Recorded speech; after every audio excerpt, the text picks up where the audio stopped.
Hello students, welcome to Edurudram success classes. जैसे कि आपको पहले ही पता है, मैं पढ़ा रहा हूँ आपको पाइथन के हम बहुत सारे टॉपिक कवर कर चुके हैं और बहुत सारे हमारे अभी बचे हुए हैं। जो बचे हुए हैं उनमें से एक टॉपिक पकड़ा है हमने, जंपिंग स्टेटमेंट। बहुत ही इंपॉर्टेंट टॉपिक है और बहुत ही ईजी टॉपिक है। चलिए स्टार्ट करते हैं। जंपिंग स्टेटमेंट होते क्या है उसके बारे में हम समझते हैं। Jumping statement are use to change the normal flow of a loop, यानी कि एक लूप के नॉर्मल फ्लो को चेंज करता है। जंपिंग स्टेटमेंट क्या करते हैं, जो हमारा एक लूप है उसके नॉर्मल फ्लो, जो भी एक फ्लो होता है उसको क्या करेगा, चेंज करेंगे। ठीक है।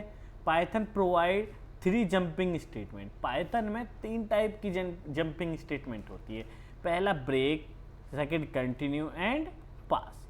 3 टाइप की ब्रेकिंग स्टेटमेंट होती है। समझिए बात को। यानी कि एक तरीके से जो नॉर्मल फ्लो है प्रोग्राम का, भाई पहले 1 2 3 4 5 6 एक नॉर्मल फ्लो है, उसको क्या करेंगे, चेंज करेंगे। किसकी हेल्प से? जंपिंग स्टेटमेंट की हेल्प से। ओके, आगे चलते हैं। क्या है, देखो सबसे पहले हम पढ़ेंगे ब्रेक स्टेटमेंट। ब्रेक स्टेटमेंट क्या काम करती है? Definition, stop the loop immediately. Break statement क्या काम करेगी? Stop the loop immediately and transfer control to the statement after the loop. देखो लूप को इमीडिएटली ब्रेक करने के लिए यूज किया जाता है। यानी कि एक लूप आपने चलाया है तो 10 तक, आपको बीच में कहीं 4 5 7 कहीं भी एक कंडीशन पर उसको ब्रेक करना है, तो उसके लिए क्या यूज किया जाएगा? ब्रेक। यानी कि आपको 7 पे ही एंड कर देना है, 8 पर ही एंड कर देना है एक कंडीशन के अकॉर्डिंग। देखो, stop the loop immediately and transfer control to the statement after the loop. जो भी कंट्रोल है वो ट्रांसफर हो जाएगा। समझे बात? ठीक है, क्लियर है? देखो मैं इसका एक एग्जांपल समझाता हूँ आपको। जैसे कि ये पहला एग्जांपल है, मैं इसको डिलीट कर देता हूँ, 1 सेकेंड रुकेंगे। ठीक है,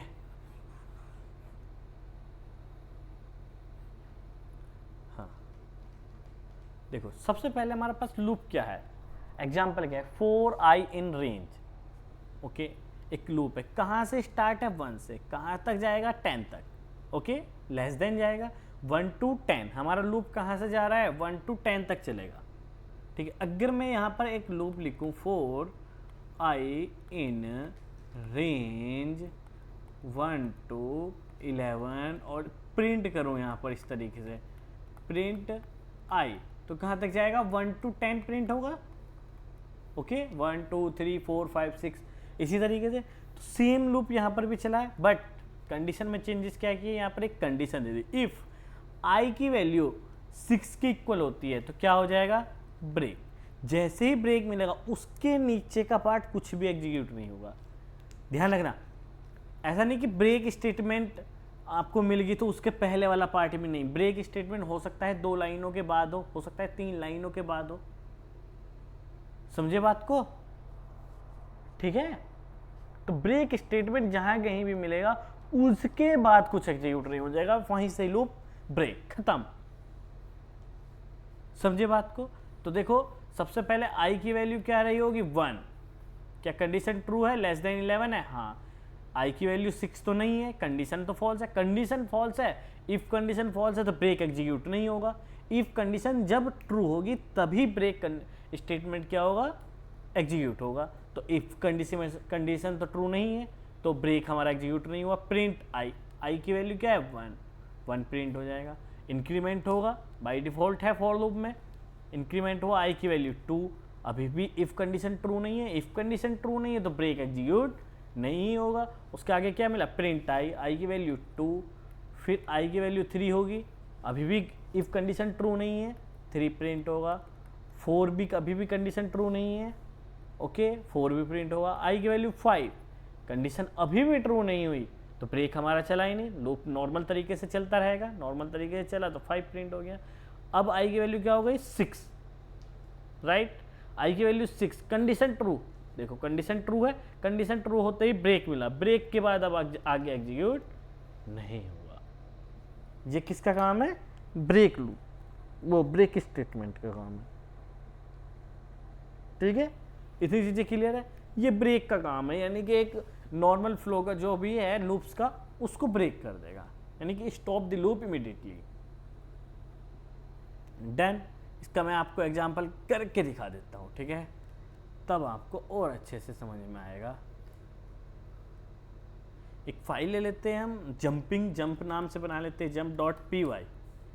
ओके, ठीक है, मैं इन सबको डिलीट कर देता हूँ, ठीक है। हाँ, सिंपल सी बात है, फॉर लूप चलाया मैंने, for I in range, okay, कहाँ से कहाँ तक, 1 to 11, ओके, ठीक है। यहाँ पर मैं क्या दे देता हूँ, if condition, if i equal to किसके, 6 के इक्वल कर लेते हैं, ब्रेक, ओके। यहाँ पर हमने क्या किया, प्रिंट आई, देखो कहाँ तक जा रहा था हमारा कंडीशन, 5 तक, ठीक है, 5 तक प्रिंट होगा, देखो 5 तक आंसर आया। अगर मैं आपको दिखाना चाहूँ, यहाँ पर मैं लिख देता हूँ प्रिंट रोहित। अब देखो क्या रोहित भी 5 टाइम प्रिंट होगा, 1 2 3, जब 5 हमारा 5 तक जा रहा है लूप, क्या रोहित भी 5 टाइम प्रिंट होगा, नहीं, रोहित आएगा 6 टाइम। देखो काउंट करो, 1 2 3 4 5 6, सॉरी हाँ, देखो एक एक्स्ट्रा जा रहा है ये, ठीक है, तो ये 6 टाइम।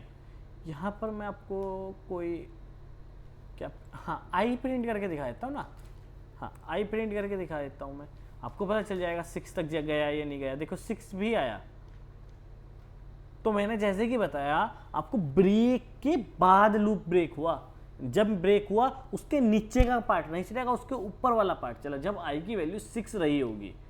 देखो यहाँ पर देखो, आई की वैल्यू जब 6 रही होगी, तो अगर मैं यहाँ पर कुछ चीज़ें होती तो वो तो एग्जीक्यूट होती, क्योंकि वो तो इफ से पहले हो गए, इफ से पहले हो गया, ब्रेक हमारा बाद में हुआ। तो वही मैं कॉन्सेप्ट आपको समझाने की कोशिश कर रहा हूँ, ठीक है। ये फॉर लूप के थ्रू हो गया, ओके। अगर मैं इसको व्हाइल लूप के थ्रू करूं, ब्रेक स्टेटमेंट, व्हाइल लूप से भी तो हो सकती है, ठीक है। इस वीडियो को पॉज करो और अब व्हाइल लूप से ट्राई करो, वरना मैं तो आपको कराऊंगा ही, ठीक है। व्हाइल लूप कहाँ से स्टार्ट है भाई, 1 से स्टार्ट कर दिया, कहाँ तक जाएगा, 10 तक जाएगा, ठीक है, सिंपल सा काम है, समझे बात को। देखो आई की वैल्यू 1 है, कहाँ तक जाएगा, 10 तक। जैसे इफ की वैल्यू कंडीशन 6 है, ब्रेक और प्रिंट ए प्लस 1 इक्वल, देखो सेम प्रोसेस है, सेम, ठीक है। जैसे व्हाइल लूप पहले था, सिंपल से इफ कंडीशन उसके अंदर ऐड हो गई। तो ब्रेक हम दोनों तरीके से हम समझ चुके हैं, ठीक है, करके देखना समझ में आएगा, ओके। अब हम आगे चलते हैं, आगे टॉपिक क्या है हमारा, ब्रेक हो चुका है, आगे आएगा हमारे पास कंटिन्यू। कंटिन्यू क्या कहता है, देखो डेफिनेशन समझते, skip the current iteration. Continue क्या करेगा, स्किप करेगा करंट आइट्रेशन को and continues with the next iteration. जैसे मान लो मैं कहूँ कि 1 2 3 4 5 6 7 8 9 10 है, मैं कहूँ सबको विजिट करना, ठीक है, सबके पास जाना, सबके पास जाना और सबको कुछ कुछ दे के आना। मान लो ना एक मिठाई का पीस है ना, सबको दिया, 5 को नहीं देना, तो ये क्या हो गया, ब्रेक। ब्रेक तो कि 5 मिल जाए रुक जाना, वो तो हो गया ब्रेक। बट मैं कहूँ कंटिन्यू, तो 5 को अगर मैं कंडीशन डाल दूँ 5 के आगे कंटिन्यू, तो 5 को नहीं देना, फिर 6 पे पहुँच जाना है, ओके।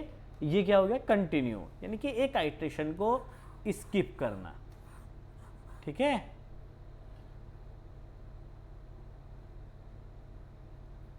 समझे बात को। अब देखो क्या क्या किया, 4i इन रेंज 1 to 6, यानी कि 5 तक लूप चलेगा, ओके। जब 5 तक लूप चलेगा, यहाँ पर कंडीशन क्या दी, इफ i इक्वल टू 3, जैसे ही 3i की वैल्यू 3 होगी तो क्या हो जाएगा, कंटिन्यू। तो कंटिन्यू के नीचे वाला पार्ट प्रिंट नहीं होगा, जैसे ब्रेक में बताया था मैंने, कंटिन्यू के नीचे वाला पार्ट एग्जीक्यूट नहीं हुआ, नेक्स्ट आइट्रेशन स्टार्ट हो जाएगी। नेक्स्ट आइट्रेशन क्या होगी? 4। देखो 1 आया आंसर, 2 4 5।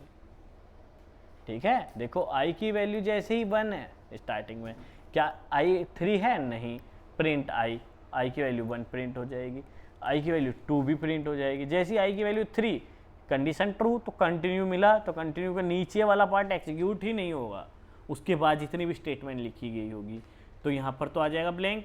ठीक है, आई की वैल्यू 4 5, तो 4 5 प्रिंट होंगे, जैसे ये आंसर आया था। ठीक है, मैं आपको दिखा देता हूँ, करके दिखा देता हूँ। ठीक है, एक न्यू फाइल ले लेते हैं, jump2.py, राइट। यहाँ पर देखो 4i इन रेंज 1 to 6, ठीक है, 1,6। यहाँ पर इफ आई कंटिन्यू, ठीक है, प्रिंट आई।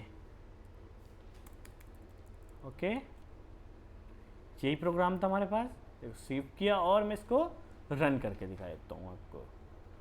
ठीक है, देखो 1 2 4 5 प्रिंट हुआ। समझे बात को? देखो उस आइट्रेशन को स्किप कर दिया इसने, 3 को स्किप कर दिया। ठीक है, समझे बात को? तो ये क्या होगा? फॉर लूप के थ्रू हो गया। अगर मैं इसको व्हाइल के थ्रू करूँ तो व्हाइल के थ्रू कैसे होगा? ये देखो स्टार्ट कहाँ से, लूप 1 से स्टार्ट कर दिया, व्हाइल कहाँ तक लेके जाना चाहता हूँ मैं? 5 तक। ठीक है, उसके नीचे मैंने क्या लिखा? If a plus 1 continue print. अब देखो यहाँ पर सिर्फ मैं जो आपको समझाना चाहता हूँ, पहले मैं वो बता देता हूँ। ठीक है, मैं चेंजेस कहाँ पर है? देखो व्हाइल में क्या होता है, कंडीशन 1 है, मैं ब्लैक पेन ले लेता हूँ, रेड लेते हैं, रेड अच्छा दिखेगा। आई की वैल्यू, ए की वैल्यू 1 है, कहाँ तक लेके जानी है मुझे? a less than equal to 5। If a equal to 3 अगर होता है तो क्या यूज करना है मुझे? कंटिन्यू। बट उससे पहले a को इंक्रीमेंट कर देना, क्योंकि कंटिन्यू के बाद एग्जीक्यूट कुछ होगा ही नहीं, तो a की वैल्यू कभी 3 से 4 होगी नहीं। अगर 3 से 4 नहीं होगी तो यहीं पर लूप चले जाएगा बस। ठीक है, देखो अगर मैं यहाँ पर डायरेक्ट कंटिन्यू लगा देता हूँ, ठीक है, कंटिन्यू, और मैंने किया प्रिंट a, और उसके बाद किया मैंने a equal to a plus 1, तो देखो 1 पर a की वैल्यू 1 होगी, कंडीशन लेस देन है, ये कंडीशन ट्रू नहीं है तो प्रिंट a हो जाएगा, आउटपुट 1। a की वैल्यू 2 हो जाएगी क्योंकि ये कंडीशन है, लेकिन इंक्रीमेंट। ठीक है, तो 2 पर भी ये कंडीशन ट्रू नहीं है तो 2 भी प्रिंट हो जाएगा। जैसे a की वैल्यू क्या होगी? 3। डन। जैसे तो यहाँ पर कंडीशन 2 है, कंडीशन ट्रू में कंटिन्यू क्या काम करेगा? आगे की कुछ तो एग्जीक्यूट होगा ही नहीं, स्किप क्या a की वैल्यू 4 हुई कभी? नहीं ना, तो इसलिए यहाँ पर भी a equal to a plus 1 करना पड़ेगा, ताकि a की वैल्यू 4 हो जाए, उसके बाद कंटिन्यू हो जाए। तो a की वैल्यू क्या हो जाएगी यहाँ पर? 4। ये तो स्किप हो चुका, कंटिन्यू से स्किप, तो a की वैल्यू क्या 5 से कम है? हाँ, तो a की वैल्यू 4 प्रिंट हो जाएगा, a की वैल्यू 5 पर 5 प्रिंट हो जाएगा। इसलिए ये वाला यहाँ पर एक्स्ट्रा है, बस ये मेरा समझाने का पर्पस था। देखो यहाँ पर है था ना a प्लस इक्वल 1, मैं आपको रन करके दिखा देता हूँ, आउटपुट 1 2 4 5 आ चुका है। ठीक है, सिंपल सा है। ठीक है, अब देखो दोनों चीज़ें हमने कवर कर ली है। अब एक टॉपिक और है, बाकी तो सिंपल सी छोटी छोटी थी, सिंपल सी में पास स्टेटमेंट उतना बड़ा नहीं है, डज नथिंग, कुछ नहीं करता। It is use a place holder when statement is required syntactically but no action is needed. आपको कुछ दिखाना है, कुछ एक्शन नहीं करना, बट वहाँ पर कुछ दिखाना है कि फ्यूचर में कुछ चीज़ें आ सकती हैं, तो आप पास का यूज करोगे। जैसे 4i इन रेंज, ठीक है, i 1,6 if i equal to 3 pass. इस पास ने क्या किया, अगर मैं यहाँ पर पास नहीं लिखता तो यहाँ पर मुझे कुछ ना कुछ देना ही पड़ेगा। मैं जब किसको रिजर्व रखना चाहता हूँ फ्यूचर के लिए, कि भाई मैं फ्यूचर में दे लूँगा इसमें कुछ चीज़ें, ठीक है, फ्यूचर में चेंजेस कर लूँगा, बट तो वहाँ तो कुछ तो लिखना पड़ेगा। तो वहाँ पर क्या लिखा, पास। क्या पास की वजह से आइट्रेशन स्किप हुई? नहीं, ठीक है। तो देखो डज नथिंग, कुछ नहीं काम इसका। It is use a place holder, किसी की जगह इसको रख सकते हो, किसी की जगह यहाँ पर इसको, ना ये प्रिंट होगा ना ही इसकी वजह से कुछ इफेक्ट पड़ेगा प्रोग्राम पर। समझिए बात को। यह जंपिंग स्टेटमेंट, यानी कि हमने फ्यूचर के लिए ये जगह रिजर्व कर दी, प्रोग्राम हमने कंप्लीट लिख दिया, ठीक है। जो यूजर को कराना है वो यहाँ पर करा ले कंडीशन, ठीक है। एक तरीके से हमने टेम्पलेट रेडी करके दे दिया। तो ये पास है। अब इसका तो कुछ फंडा ही नहीं, फॉर में और वाइल में यूज करना सेम है, ठीक है। बस क्या करना है, यहाँ पर क्या करेंगे, कंटिन्यू को भी हटा दो, यहाँ पर क्या लिखना है, पास लिखना है, रन कर दो। देखो 1 2 3 4 5 कंप्लीट प्रिंट हुआ। इसकी वजह से हमारे कुछ फर्क नहीं पड़ा, बस क्या कर देगा ये, आगे चलो आगे चलो आगे चलो, ठीक है। तो किसी की जगह इसको हमने रखा गया है। तो आज के लेक्चर में हमने क्या क्या किया, हमने किया है आज के लेक्चर में जंपिंग स्टेटमेंट पढ़ी हमने, ठीक है, जिसमें व्हाइल लूप, ठीक, sorry while loop, break, continue और पास हमने पढ़ा है, ठीक है। समझ में आई बात। थैंक यू फॉर वॉचिंग, मिलते हैं नेक्स्ट लेक्चर में इसी के साथ। Thank you.